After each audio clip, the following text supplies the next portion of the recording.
ছবিটা দেখো, একটা বকের ছবি। কেমন করে আঁকবে, আমি এস দিয়ে বকের ছবি করেছি।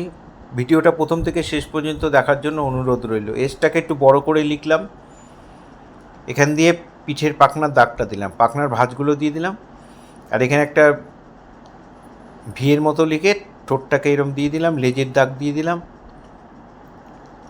ঠোঁটটা এখানে এঁকে দিলাম, চোখ,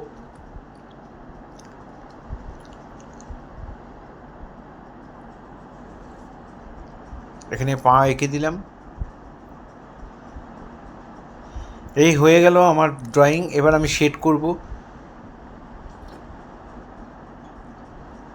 এটা তোমরা 6B বা 8B পেন্সিল দিয়ে করতে পারো।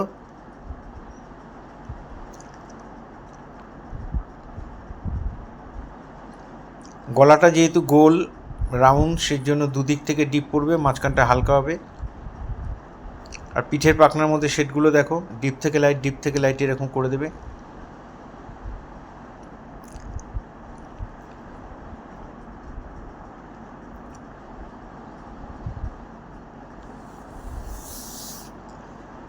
লেজের মধ্যেও শেড দিয়ে দিলাম।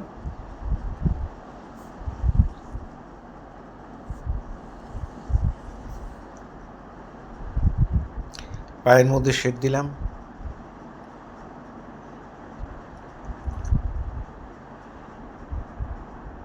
ঠোঁটটা একটু লম্বা করে দেবে, বকের ঠোঁট একটু লম্বা থাকে, আমি শেড করার সময় লম্বা করে দিলাম।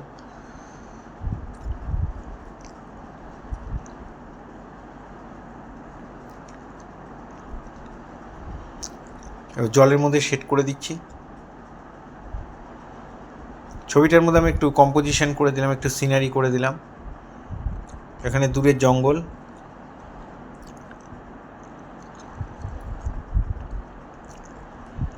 জলের মধ্যে পেন্সিলটা চেপে ধরে জলটাকে শেড দিয়ে দেবে। খুব ডিপ করার দরকার নেই, আমি যেভাবে করছি তোমরা ঠিক সেভাবে করো, তাহলে অনায়াসেই হয়ে যাবে। এখানে গাছ করে দিলাম, গাছের শেড করে দিলাম। এখানে দুটো নারকেল গাছ ছায়া পড়েছে জলের মধ্যে।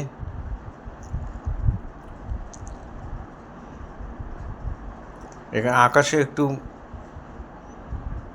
মেঘ করে দিলাম, একটু হালকা করে শেড দিয়ে গ্রাইন্ডার দিয়ে মিলিয়ে দিলাম।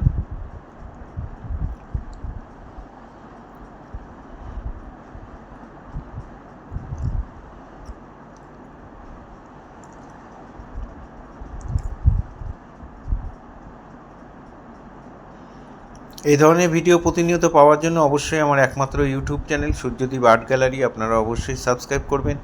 ভালো লাগলে একটা করে লাইক কমেন্ট করবেন। ফেসবুকে যারা ফার্স্ট টাইম আমার ভিডিও দেখছেন তারা অবশ্যই আমাকে ফলো করবেন। পুরো ভিডিওটা দেখার জন্য সবাইকে অসংখ্য অসংখ্য ধন্যবাদ। এভাবেই সবাই আমার সাথে থাকবেন, পাশে থাকবেন।